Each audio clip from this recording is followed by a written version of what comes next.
It was 16 years ago that New Day launched in 2010, and the world was a simpler place back then. Katy Perry and Snoop Dogg would team up for California Girls, while Train created the earworm Hey Soul Sister. That one's still buzzin'. And speaking of buzzin', remember this? The VUVUZELA. We thought it would be fun to look back on this and much more 16 years ago to what was happening in the world, and this show was just the beginning. And of course, we called on historian Felix Bonnell for all of the memories. Felix, thank you for being here. Hey, happy 16th. Yes, sweet 16.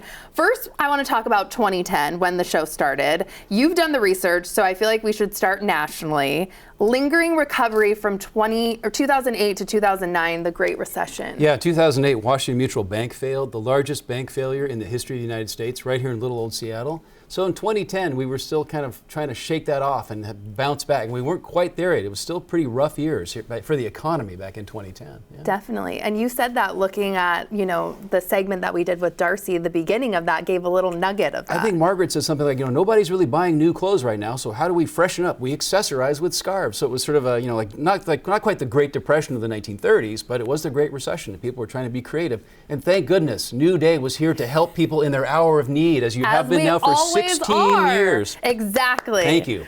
I want to talk about an earthquake, too, that was big in 2010, the Haiti earthquake. Haiti in January 12th of 2010, 7.0 magnitude, hundreds of thousands of people killed, if not in the direct earthquake, but as a result of disease and stuff afterwards. Just a huge, huge mess, and scary earthquake that you have no control over when they're going to happen, but you have to respond to them. Absolutely, and looking back at these photos, just heartbreaking on the world in 2010. Chilean miners, this was also big news, rescued after 2 months underground. August of 2010, 33 guys are trapped underground. 33. It takes them 69 days to rescue them. They all survive. They drill a special tunnel, they get food down for them and everything. And then in October of that year, they get them out of the ground. And it's one of these feel-good stories people really glommed onto. They followed it day by day, and then when the people were rescued, it's like, hallelujah. Very, very gratifying story. Nice. I remember seeing those photos that we saw when they come up, Yep. And it, like you said, just so impactful, and everybody wants that happy ending. Obamacare signed into law the Affordable Care Act. Yeah, March 23rd of 2010. We just had the anniversary a couple days ago. It came into effect as a law a couple of years later, but this is when people are required to carry medical insurance. You can't just rely on going to the emergency room anymore. And you have to create this medical marketplace. Really changed the way healthcare was managed in this country. There's still some issues with it. People want to get rid of it. People want to reinforce it. But it really did change the way we address medical healthcare in this country. And it wasn't officially called Obamacare, but that's the name that stuck. And when people name something, a name they make up, that's a sign that it's a good name and that it works and they know about it. Good point. Turn our attention now to local news. This is our local superhero we're going to talk about, Phoenix Jones. This is when he emerged. There he is. Yeah, he's dressed like a superhero. He's on the streets of Seattle. He's first doing stuff in 2010, kind of getting in the way of, in the middle of assaults and stuff going on. Some of the police are complaining about him. He's not exactly, he's sort of a mercurial. He kind of makes people feel different ways about it, but he really gets all this national media attention in 2011. And he's this big popular figure because he's stepping into crime and trying to help people and patrolling the streets of Seattle.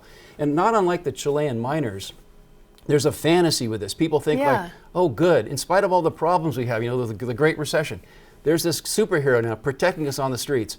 It's mythology, right? People love mythology. I get why people like superhero movies, so we kind of had this little taste of our own local superhero for a while. There's a new documentary out about him. It's at South by Southwest, premiered a couple weeks ago. I haven't seen it, but he's led a relatively quiet life in recent years, but this guy, Ben Fodor, so he's from Seattle, he is Phoenix Jones, and he was what the city needed there, that brief moment 16 years ago. Batman, Phoenix Jones, the idea our own Batman. It's such a great fantasy to think that there could actually be real superheroes, but It is a fantasy. But hey, he's got his new documentary, so must be doing something right.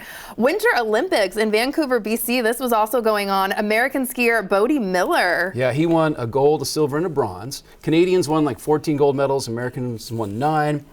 February of 2010, one of the most successful Olympics of all time. I remember when they awarded it in 2003, and 2010 seemed like a long way in the future. And now we're 2010 to 16 years ago. My head is spinning. It's so long ago. Same with me. It can't be that long. Please no. Delayed Boeing 787 debuted at an air show in July. This was a big deal for us, right? Yeah, the Dreamliner was delayed for years. They rolled it out in 2007, and it was like, oh yeah, the Dreamliner. But then they didn't fly it till late 2009. But then it makes its big public splash. Its coming out party in the summer of 2010 at Farnborough, the big air show in the UK, and it catches on.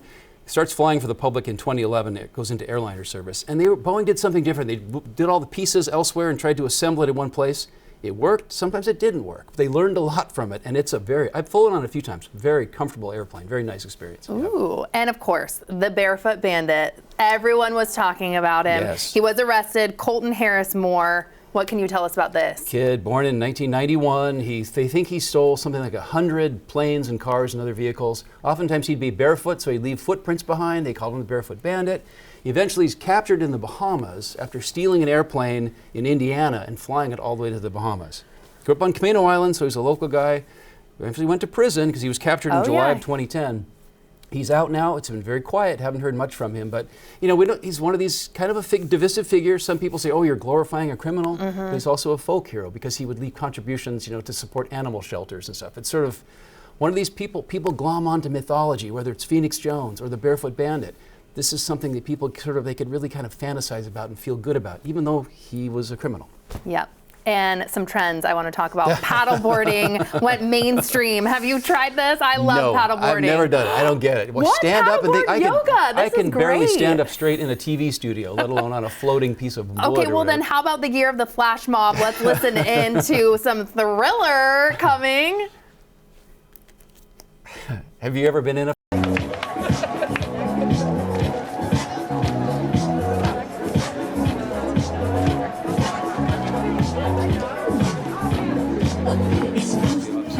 Other times, just hundreds of people would show up at like Westlake Park, and someone would play Thriller on a big boombox or whatever, and they'd all dance, and it was. People would get engaged this way too, you know, a little flash mob. They were really into it. It's so 2010. It's so 2010. Then to the annoyance of us all, this was the year of this guy, and here it is too. We're going to listen to the World Cup in South Africa too, and if you want to give that a try. I've never played one before, and it's just like a paddleboard. I might fall off and hurt myself. Let's try. Makes my cheeks puff up, but sure, it's very, very attractive. Very nice, thank you. It was. Make sure you sanitize that before you let the intern play with it. Oh, I did the sound pretty well, I thought. You did. It's the first time I've ever played it. It's honestly like I was right there, so. Yeah, I feel like I'm in Cape Town. Thank you so much, Felix. This has been so fun to take a look back, and I know we have much more, so thank you. My pleasure. Congratulations. Thanks.